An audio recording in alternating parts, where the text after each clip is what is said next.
Hey friend, I am so glad you're here and tuning into the 28 Stitches devotional today. Today's devotional is called Muster Up a Little Faith. So, what feels impossible in your life right now? Today's scripture is just for you. It comes from Luke chapter 1 verse 37. Not one promise from God is empty of power, for nothing is impossible with God.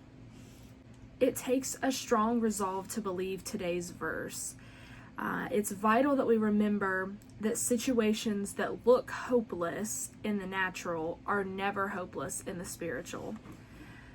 The scripture gives us a collection of examples of those types of situations that really just appear hopeless to us, but are a huge opportunity in the spiritual realm, particularly throughout Jesus's healings. And I'm reminded of one of my personal favorite stories of his healings, and it was a woman. She was not named, and she had been bleeding and suffering for 12 years.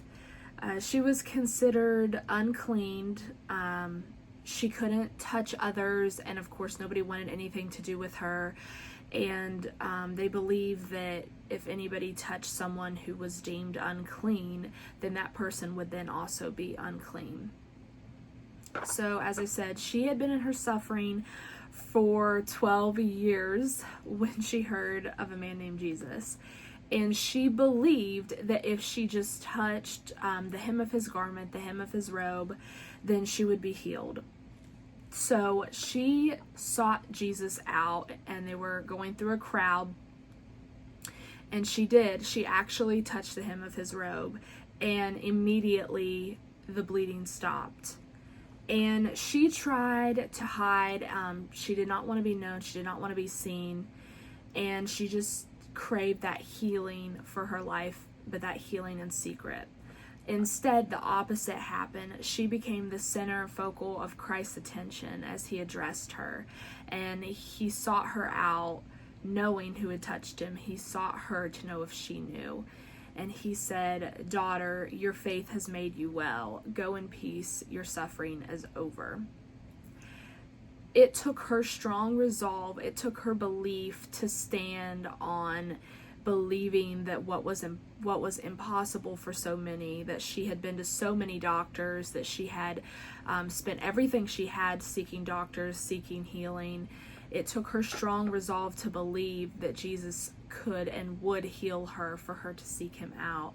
And we have to carry that same resolve in our own faith and in our own struggles. The situations that look hopeless in the natural, 12 years, not 12 days, 12 years of bleeding and suffering, those situations are never hopeless in the spiritual. We just have to have faith and believe in the total power of God. I'm so thankful that God is the God of possible.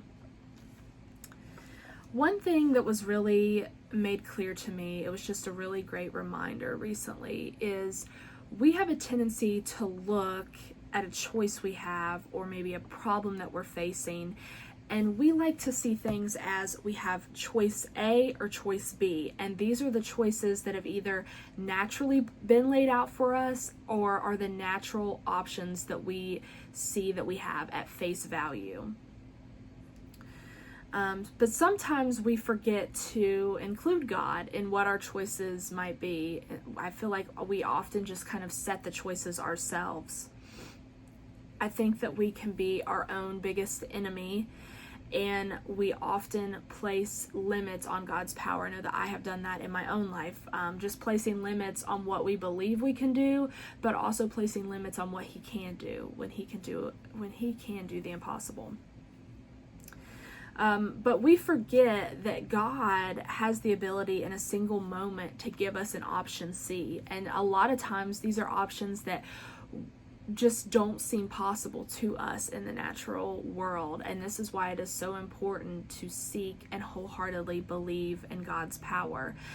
I've seen option C arise for myself and arise for some friends in my life that just blow out the situation completely. They just kill the dilemma or the hardship is blown out of the water, and it's better than what we could picture or see for ourselves. The truth of the matter really comes down to this, is that we were never meant to figure things out on our own. We are never faced with a situation and forced to come to our own conclusion or our own options. But we do so because we struggle to trust God.